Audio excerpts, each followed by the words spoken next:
2 Corinthians chapter 11.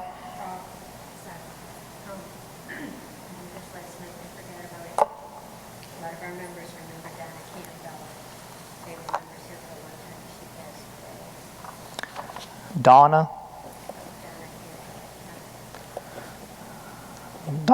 Campbell, if anybody remembers her. How long ago did she worship here? Oh, a long time is a long time. Her sons are Leah's age. Okay. Oh, when GM headed south, they went to, huh? So that was around 2008, 9, 10, somewhere around in there maybe. Okay, so she passed away. So we need to pray for that family as well. As we get into 2 Corinthians chapter 11, we're going to start in verse 16 tonight, but I did want to review a few things with you to help get a picture in mind of some of these, I'm calling them Paul's detractors. They weren't really enemies, but they were critics of Paul, and we get some hints at what they were criticizing Paul for. We mentioned in chapter 1 and verse 1 that Paul emphasizes that he was an apostle of Christ by the will of God. And in chapter 11, he's going to talk about some eminent apostles. Your translation might say super apostles. Either these were some of the original 12, like Peter. We know some Christians in Corinth were trying to brag about being a follower of Peter. That was 1 Corinthians chapter 1. Or they might be some men in the church at Corinth who were claiming to be apostles, better, more spiritual than those 12 apostles and Paul. And Paul's going to deal with that at the early part of chapter 11. Someone in Corinth was accusing Paul of vacillating. He says that he was not peddling the Word of God. And in chapter 4, he was not adulterating the Word of God. And if he's saying that, it sounds like somebody's accusing him of doing that. And Paul is saying, no, I'm not doing that. We also see that he emphasized that he had wronged no one, he had corrupted no one, he had taken advantage of no one. In chapter 7, chapter 8, he said that he had done what was honorable in the sight of the Lord, as well as in the sight of men. In the next chapter, chapter 8, remember we talked about Paul taking up the collection and how he was very careful, very concerned about how he handled the Lord's money, completely above board, so that there would be no cause for accusation or questions about Paul's integrity when it came to the contribution. Some regarded Paul as walking according to the flesh. Chapter 10 and verse 2, he points out that we need to bring every thought under captivity to obedience of Christ in chapter 10. And this really has to do with some of those criticisms that they were offering, that they were suggesting against Paul himself. Paul says, again in chapter 10 and verse 8, that if he had to boast about his authority in the Lord, he would not be ashamed. 1 Corinthians chapter 4 and verse 21, Paul threatened to come to Corinth with a rod of correction. Paul didn't want to do that. He didn't want to pull rank, for example. He would if he had to, and he would not be ashamed if he had to do it. But he'd rather appeal to the Corinthians based on reason and love. And in chapter 10, verse 17, Paul only wanted to boast in the Lord, and he was not going to boast in what others had done. So I suggested this as a summary of those first 15 verses at the end of our class last week. We've been betrothed to Christ. Paul says that in the first part of chapter 11.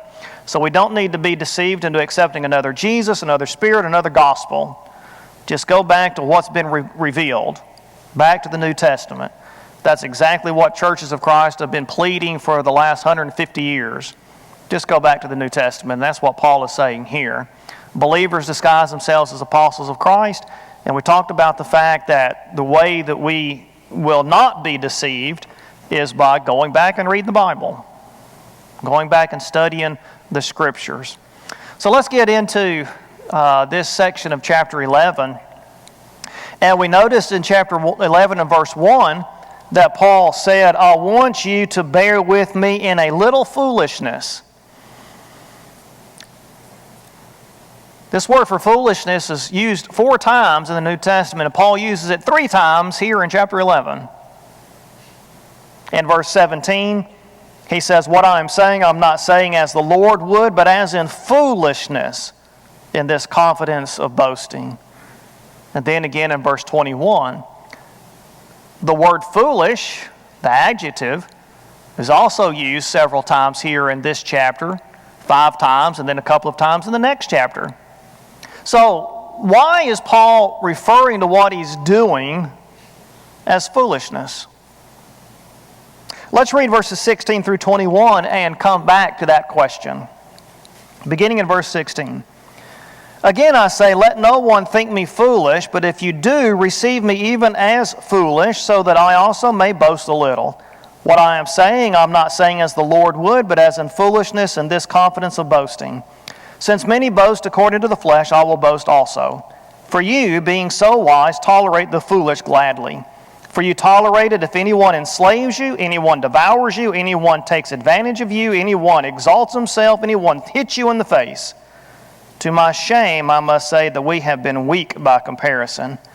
But in whatever respect anyone else is bold, I speak in foolishness, I am just as bold myself. Why does Paul refer to this as foolishness?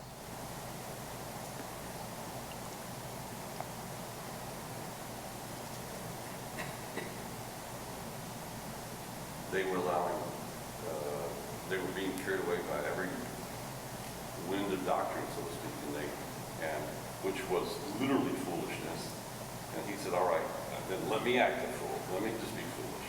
Yeah. So let me play your game. How did the Corinthians know at the very, very, very, very beginning, how did the Corinthians know that Paul was teaching the truth?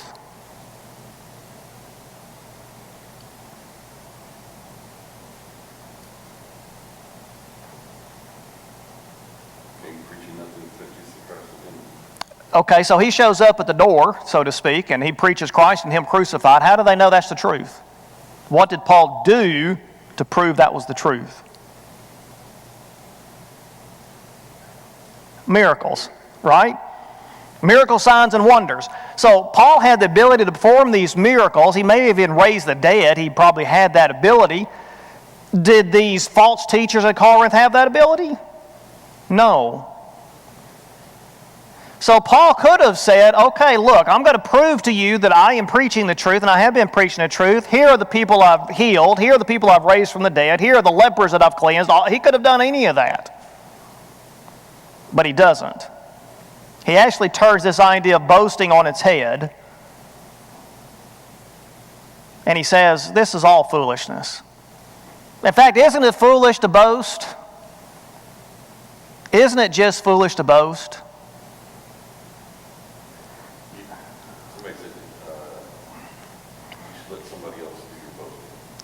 I think it was a wise man named Solomon who said that, right?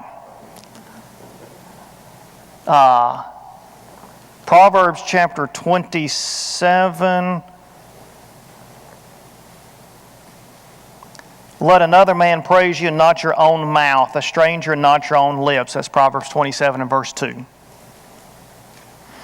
In a different context, you may remember several years ago, President Obama said that business owners shouldn't brag that they built their own business. Right? Well, he's referring to that in a different context. But there is some truth to that, right? Everybody builds on somebody else's foundation.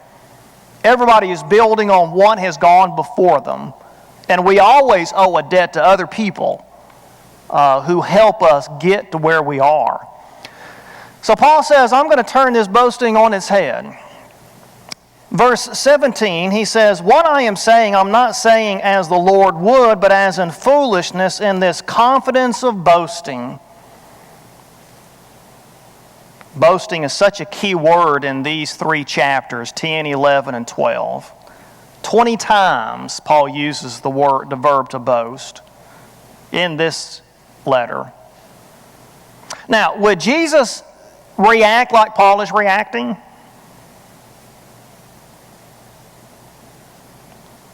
No, he wouldn't. He says, Jesus wouldn't do this. Look at what he says. What I'm saying, I'm not saying as the Lord would.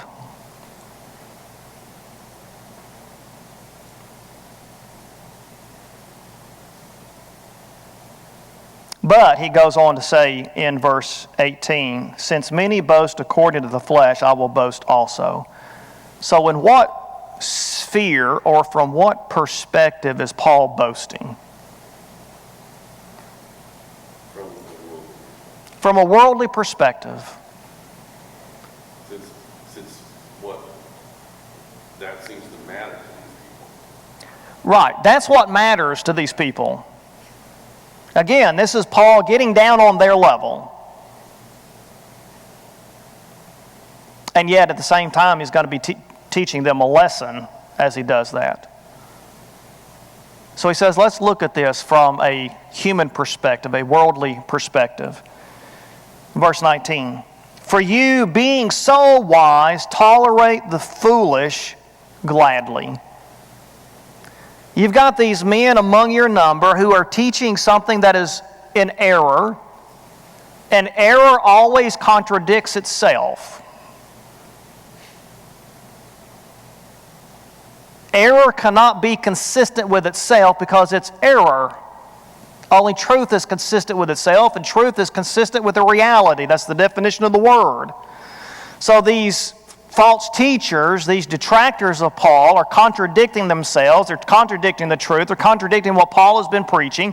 They're contradicting what they have seen inspired men preach, like Peter and Apollos and Paul. And Paul says, you're just grasping at straws. Whatever sounds good. And in fact, look back at verse 4.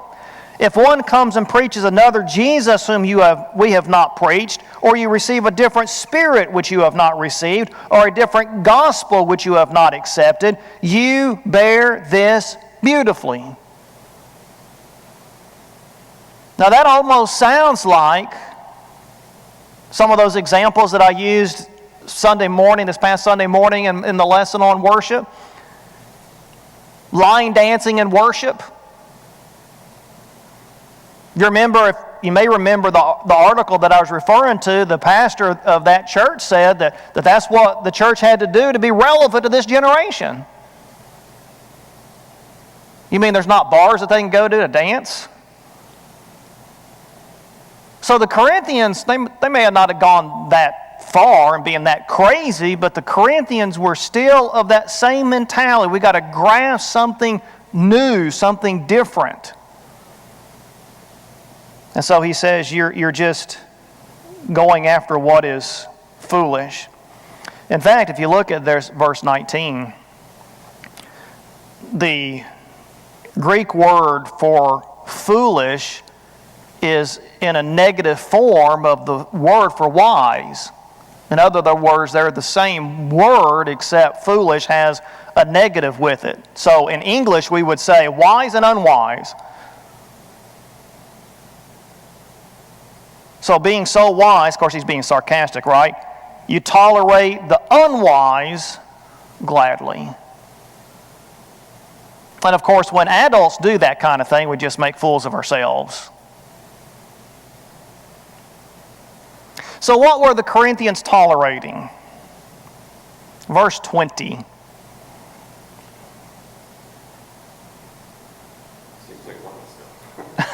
They were tolerating a lot of things, weren't they? You wonder if that exalts himself and anyone hits you in the face, if that's literal, or if that's just like metaphor.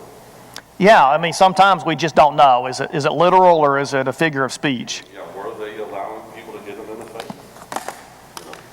And tolerating them as some sort of worship thing. I mean, and we think, well, no, there's no way. People whack people in the forehead today. There you go. Some churches allow them to hit themselves in the face, knock them on the floor.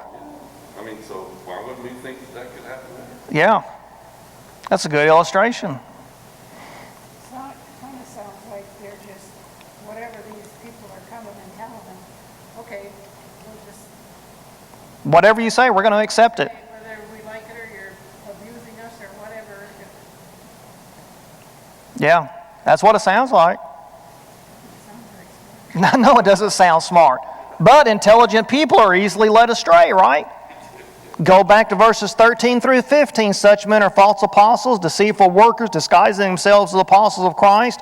No wonder, for even Satan disguises himself as an angel of light. Therefore it is not surprising if his servants also disguise themselves as servants of righteousness, whose end will be according to their deeds. So they have been deceived, and that's why they're acting foolish.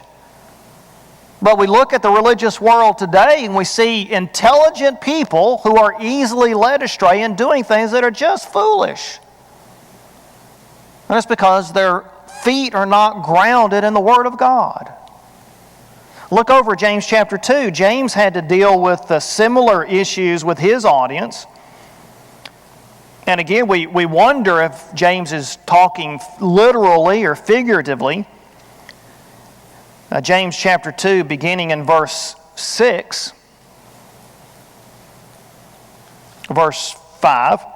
Listen, my beloved brethren, did not God choose the poor of this world to be rich in faith and heirs of the kingdom which He promised to those who love Him?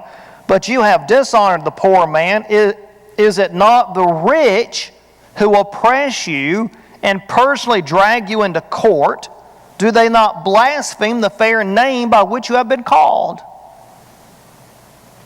Now, he's talking about rich people in the worship assembly. So whether they're Christians or not, they're in the worship assembly. And Paul says they're taking you to court and you tolerate it. And they're blaspheming the name of Christ, the name you wear, the name of Christian, and you're tolerating it. Why? Just so you can have a larger contribution. So the Christians in James's audience were kind of doing the same thing. Blinding themselves to what was important, being led astray by what was not important. So verse 21, he says, to my shame I must say that we have been weak by comparison. Why are these thoughts to the shame of Paul?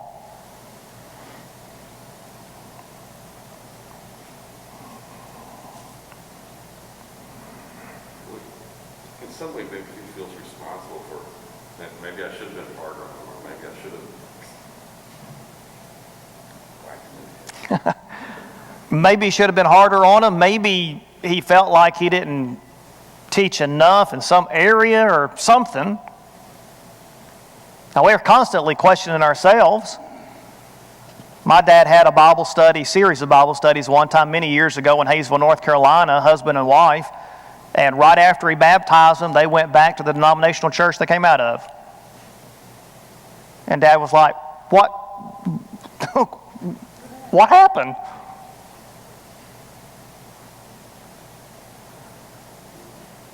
So Paul says, I'm speaking this to my shame. Now, it also might be that Paul's being sarcastic. It's to my shame that I say this. We've been weak by comparison. Now, let me say something about this verb to be weak. Look how many times this verb is used here in chapter 11, 12, and 13. 7 times. I am weak. And that's part of the foolishness of Paul boasting. He's not going to boast in his strength. He's not going to boast in the notches on his gun. He's not going to boast in the number of people he's baptized, the number of people he's raised from the dead, all of that he could have boasted in. He's actually going to boast in his weaknesses to try to help illustrate what really is important. The last half of verse 21, he says, but in whatever respect anyone else is bold, I speak in foolishness, I am just as bold myself. So in what way is Paul going to be bold?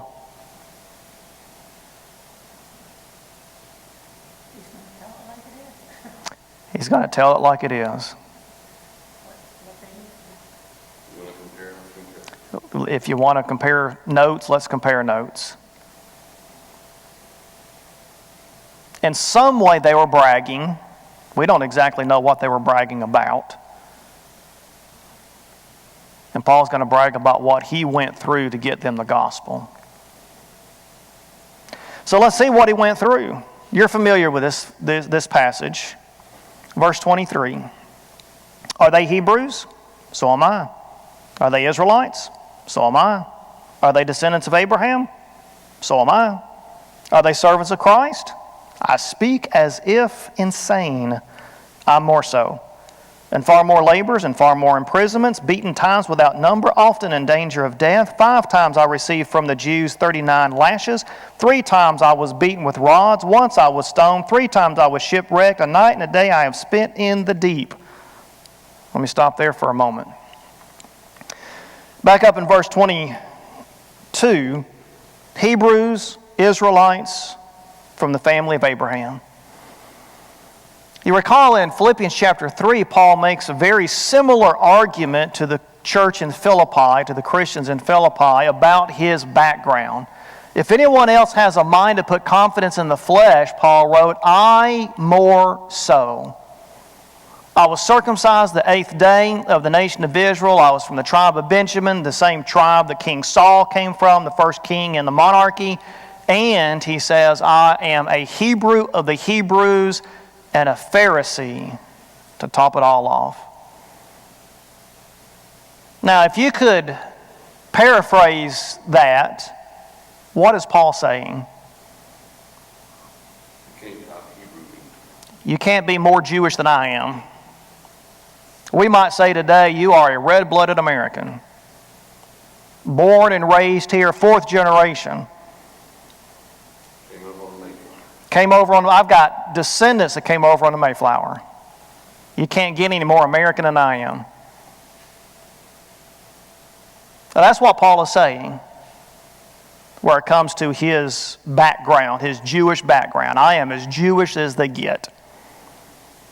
Interesting, Abraham is mentioned 19 times by the Apostle Paul. 9 of those times are in the letter of Romans, 9 times in Galatians, and here's the only time Paul uses Abraham outside of those 2 letters. So then Paul goes on to say in verse 23, servants of Christ, I speak as if I'm insane. I'm more so. Is Paul wanting to brag that he's more a servant of Christ than they are? No. They're pushing him to it. And he's going to illustrate what he's gone through to see people hear the gospel of Christ. He says, I've been in far more labors, far more imprisonments, beaten times without number, often in danger of death. Now, Paul has already hinted at some of these things back in chapter 6 and verse 5. Now, he says here that he has been beaten many times, times without number. How many times do you know of that Paul was beaten? I got a couple of times. Chapter 16 was, Acts chapter 16 is in Philippi. That's when he was beaten and then imprisoned. The Philippian jailer, you remember, washed his wounds before he was baptized, before he baptized Paul. Chapter 21 is when Paul was speaking to the Jewish crowd and the mob ran over him and started beating on him, and that's when the Roman soldier came in and saved his life, basically. Started to flog him to get him to confess to being a man leading an insurrection against the Romans, an Egyptian. And when Paul spoke Greek to him, it made him realize that he had a case of mistaken identity. Acts chapter 23 and verse 2 is when the high priest commanded Paul to be hit in the mouth when he said that he had done all things in a good conscience before God up to that point. Can you think of a time I've left out when Paul got beaten? Cody, can you think of an occasion? So, Just when he says without number, all the troubles he's had, I just figured it's just in the crowd and stuff. yes, I believe you're right, Donna, because notice in verse 25, he says, 3 times I was beaten with rods. Those 3 times beaten with rods may even be the occasion from Acts chapter 16. That's probably more of a formal being beaten in a courtroom setting. So that the beatings that he refers to in verse 23 are the beatings like in Acts chapter 14. That's one I left out. That's one he was beaten almost to death in Derbe or Lystra. He was beaten to death and left to die. So Paul went through all of that. So what do you think Paul's physical body looked like? Lots of scars. Probably deformed from broken bones that did not heal the way they would heal today. You reckon he walked with a limp? Look over at some of Paul's descriptions of his physical body in the letter of Galatians. Galatians chapter 4 and verse 15. Where then is that sense of blessing you had? For I bear you witness that if possible you would have plucked out your eyes and given them to me. Some scholars think that that's because Paul had poor eyesight. Some think it's because his eyes weren't completely healed when Jesus struck him blind on the road to Damascus. Maybe, maybe not. Look over at chapter 6 and verse 11. See with what large letters I am writing to you with my own hand. Some suggest that either because Paul's fingers were deformed, maybe he had some broken fingers that didn't heal well, or because working with leather is going to make his fingers larger than normal probably, right? Muscles and so forth. So he wrote with large letters, and then look at verse 17. From now on, let no one cause trouble for me, for I bear on my body the brand marks of Jesus. Pagans would have tattoos that identified them with the gods they served. The tattoos that Paul wore were the beatings and the scars and the bruises and the lesions and all of that he endured in order to take people the gospel of Christ. That was his brand marks or his tattoos. So again, verse 25, 3 times I was beaten with rods, once I was stoned, 3 times I was shipwrecked, a night and a day I've spent in the deep. Paul wrote 2 Corinthians in Acts chapter 19. Acts chapter 20 rather. Acts chapter 19 was 1 Corinthians. Acts chapter 20 is 2 Corinthians. Somewhere during that time frame. Which means we know that there were some things that happened to him after that.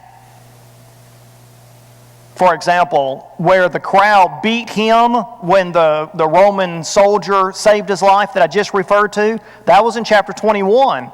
He wrote 2 Corinthians in chapter 20.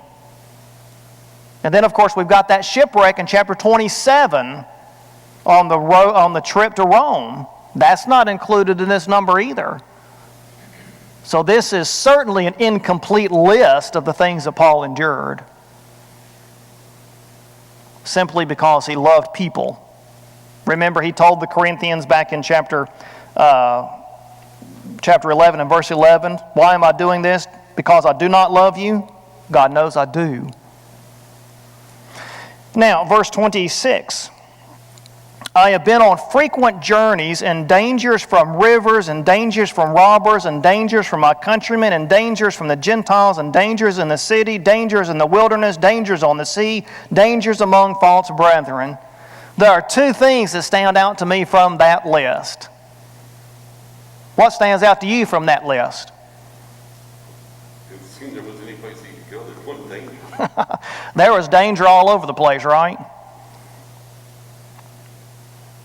Out of the 9 times this Greek word is used in the New Testament, 8 of them are found in this one verse.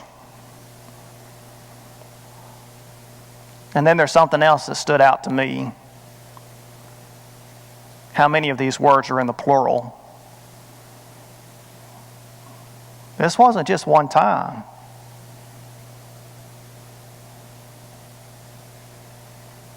I've told you this before. It's said that more preachers resign on Mondays than any other day of the week because they get tired or discouraged or whatever from Sunday.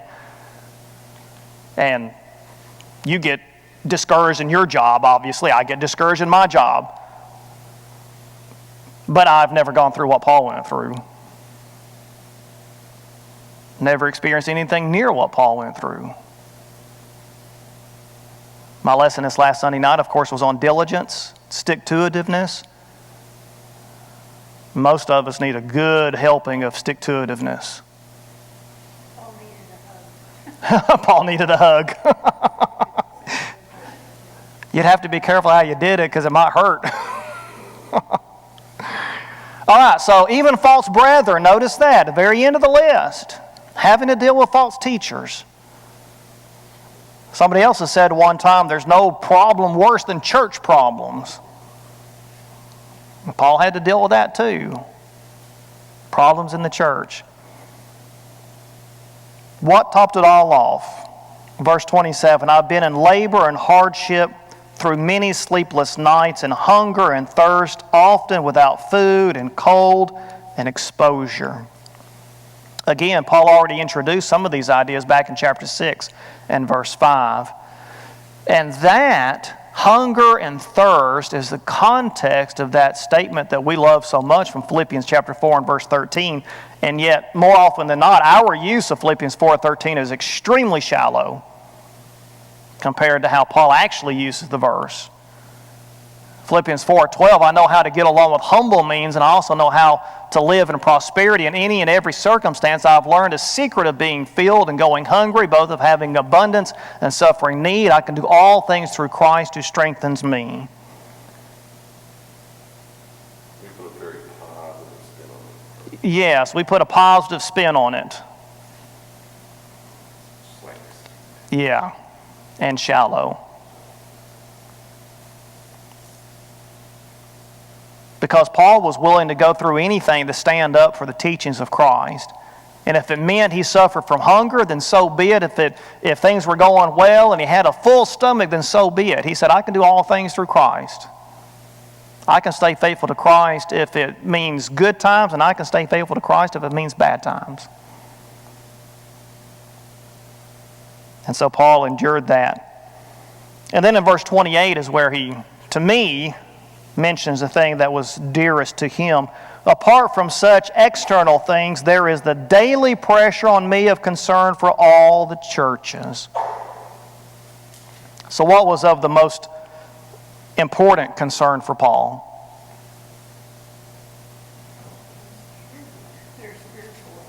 Spiritual welfare of the churches. The churches where he had worked.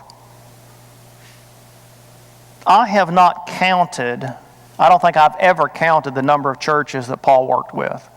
I need to go back and do that. Acts chapters 13 and 14 were the first missionary journey. Half a dozen maybe churches Paul established there. Chapters 16, 17 is the second mission trip. He established more churches. What about that little small congregation of the Lord's body that was in Athens, Greece? We've got two people who are named, and Paul said there were a few others who also obeyed the gospel. And then from chapter 18 to chapter 20, we have the third missionary journey and the churches that Paul established on that occasion. And all of the Christians that he taught, and all of the people he baptized, and all the funerals that he had preached, and the wedding ceremonies that he had presided over. He was concerned about all of those people. Quick Google search says 14. He planted 14 churches. Planted 14 churches. And I don't know the source, whether it's trustworthy or not, but Since it's not that relevant, we'll go with it.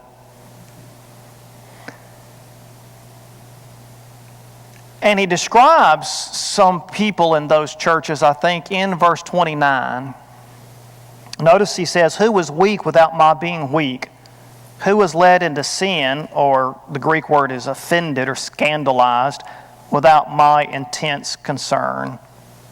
Again, there's that word weak that Paul is going to use several times in these two chapters. So Paul says, I'm concerned especially about the weak. I'm concerned about those who are being led into sin, who are being offended by false teaching and false practices. And that's the context of chapter 11, right? Those who are weak in the faith, who are being led astray. So again in verse 30 he says, if I have to boast, I will boast of what pertains to my weakness. So what is Paul going to boast in? His weakness. We all love chapter 12. We're going to get to chapter 12 next week. We all love chapter 12. Because chapter 12 reminds us that when we are weak, Christ is strong. And if we have the humility to be reminded of our weakness, then we will receive the strength that comes with realizing power comes through Christ. We'll enjoy revisiting chapter 12 next week. So verse 31, Paul says, the God and Father of the Lord Jesus, He who is blessed forever, knows that I am not lying. Question number one, why does Paul bring up God being blessed forever in this context? What does God being blessed forever have to do with this whole discussion?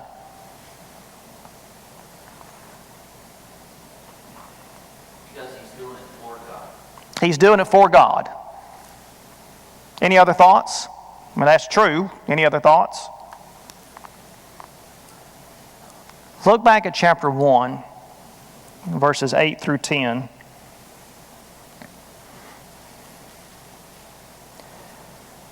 We do not want you to be unaware, brethren, of our affliction which came to us in Asia, that we were burdened excessively beyond our strength, so that we despaired even of life. Isn't that what he just described? Verse 9, indeed, we had the sentence of death within ourselves, so that we would not trust in ourselves. Why? Because we're weak? Isn't that what he just said? But in God, we trust in God who raises the dead, who delivered us from so great a peril of death and will deliver us, He on whom we have set our hope, and He will yet deliver us. So in this list, after all of the things Paul has gone through, why does he say God is blessed forever? Because God's delivered him. God has saved him through all of this. It really does, for those who preach that prosperity gospel, and to believe in Jesus and everything will be great, and you're going to get blessings. But Paul says, yeah, you're going to be blessed. And God is worthy to do you. Even through all that, Paul says, look, I'm so blessed. God is blessed. Yep.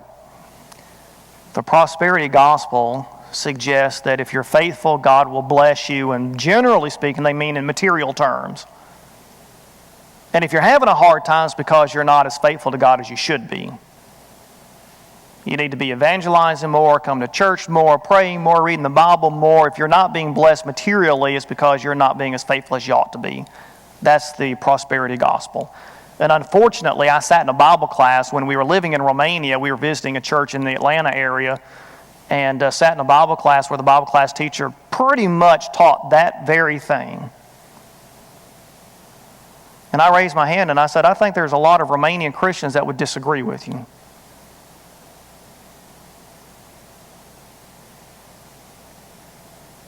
Generally speaking, we'll be blessed materially if we're faithful to God. But that's not always true, and it's not true in every context. Paul was not a wealthy man. He experienced hunger. Part of that blessing of you having more is if you give. Yes. You don't have a lot to give. Yeah. Why did Paul emphasize he's not lying?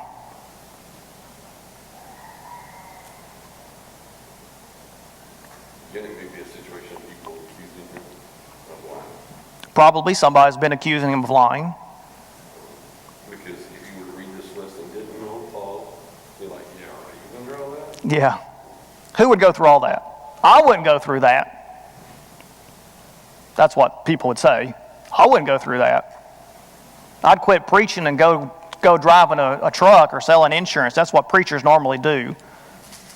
Preachers normally leave the pulpit and go sell insurance. Right, Cody? That's what preachers do. Really? Yep. It happens often enough, it's a stereotype.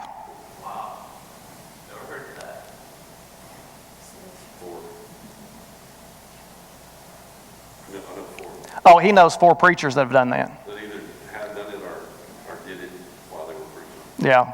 Preachers shouldn't preach for the money, the congregation should take care of their preachers. That's what I think. Preachers shouldn't preach for money, but the congregation should support preachers, is what Betty said. When Elisha healed Naaman, Naaman brought this huge gift, right? You remember the story, 2 Kings chapter 5. And Elisha turned it down. He said, "Is today the day that the servant of the Lord should receive this kind of thing?" Well, his servant Gehazi, of course, saw ching, ching, ching, ching. So he went after Naaman and he said, I think he said a widow. There's a widow here that could stand to have some things. And so Naaman gave him an armload of stuff and he went back home and stuck in his house. And that's when Elisha said, okay, the leprosy that was on Naaman is now going to be on you. Because preachers don't preach for money. And God help me not to have that mentality.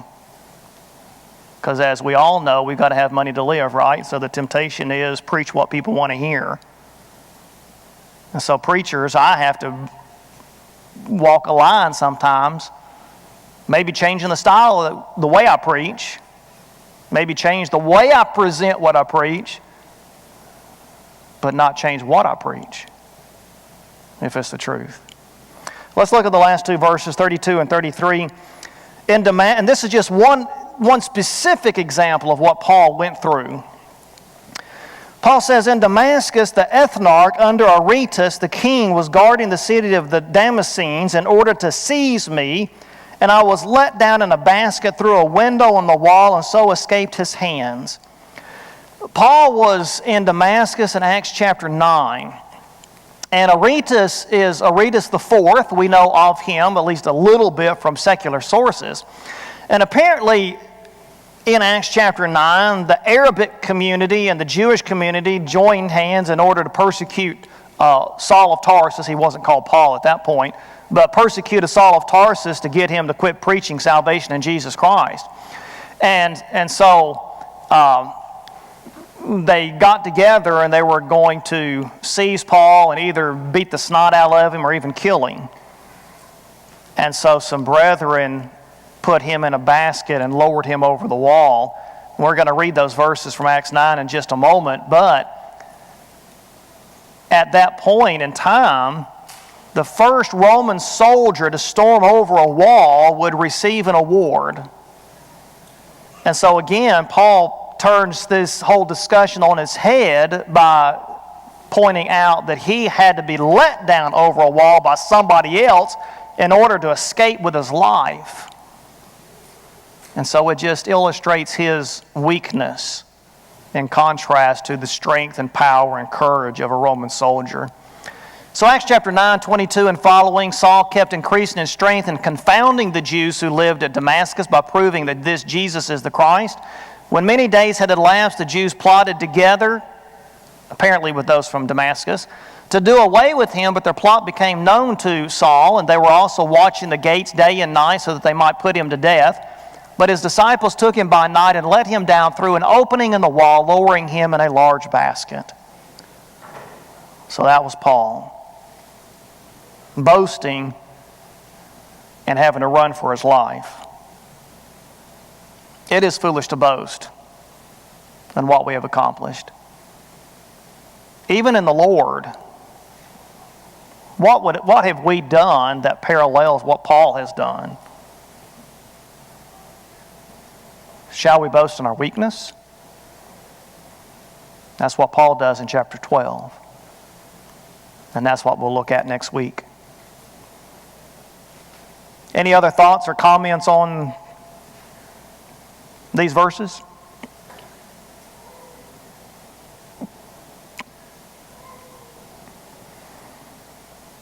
Okay, Titus told me it was time to quit. We're dismissed.